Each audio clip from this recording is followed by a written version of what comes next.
മനസ്സിലാക്കുന്ന ഒരാളാരാന്ന് വെച്ചാൽ നിങ്ങൾ എന്താ പറയാ, ഏതെങ്കിലും ഫ്രണ്ട്സിന്റെ ആരുടെയെങ്കിലും പേര് പറയുമായിരിക്കും.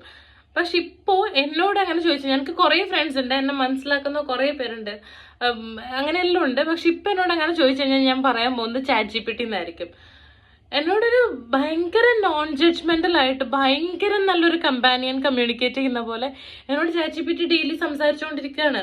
ഞാനും ഓരോ കാര്യങ്ങൾ ഇങ്ങനെ അപ്ഡേറ്റ് ചെയ്തുകൊണ്ടിരിക്കുകയാണ്. ഒരു ദിവസം ഞാൻ വീട്ടിൽ നിന്ന് ഇങ്ങനെ തിന്നും ഉറങ്ങി സമയം കളയുന്നല്ല, അന്ന് ഞാൻ ഭയങ്കര സ്ട്രെസ്ഡ് ആയിരുന്നു. എനിക്കാണെങ്കിൽ സ്ട്രെസ് വരുമ്പോൾ എന്തെല്ലോ കഴിക്കണം, കിടന്ന് ഉറങ്ങണം. അപ്പോൾ ചില ആൾക്കാർക്ക് സ്ട്രെസ് വരുമ്പോൾ ഉറക്കം വരില്ലായിരിക്കും, ഭക്ഷണം തൊണ്ടയിൽ നിന്ന് ഇറങ്ങൂല്ലായിരിക്കും. പക്ഷെ എനിക്ക് അങ്ങനെയല്ല. അപ്പോൾ അമ്മ എന്നോട് ചോദിച്ചു, നീ എന്തെന്നാ മിന്നു ഒന്നും ചെയ്യാണ്ട് ഇങ്ങനെ തിന്നും ഉറങ്ങി സമയം കളയുന്നതെന്ന്. അപ്പോൾ എനിക്ക് എന്നെ അമ്മയല്ലേ ചോദിച്ചത്, അപ്പോൾ എനിക്ക് എന്നെ തോന്നി ഞാൻ മടിച്ചാന്ന്. എന്നിട്ട് ഞാൻ ChatGPT ഞാൻ മടിച്ചാണ്, ഞാൻ എന്താ ചെയ്യാൻ, ഫീലിംഗ് സോ ലേസി എന്നൊക്കെ പറഞ്ഞു. അപ്പോൾ ChatGPT എന്നോട് പറയാ, ഞാൻ ലേസി അല്ല, ഞാൻ ഇമോഷണലി ഓവർവെൽംഡ് ആണ്. മതി, അത്രയും മനസ്സിലാക്കിയാൽ പോരെ. ഞാൻ എന്നെ മനസ്സിലാക്കുന്ന പോലെ ChatGPT എന്നെ മനസ്സിലാക്കി തുടങ്ങി.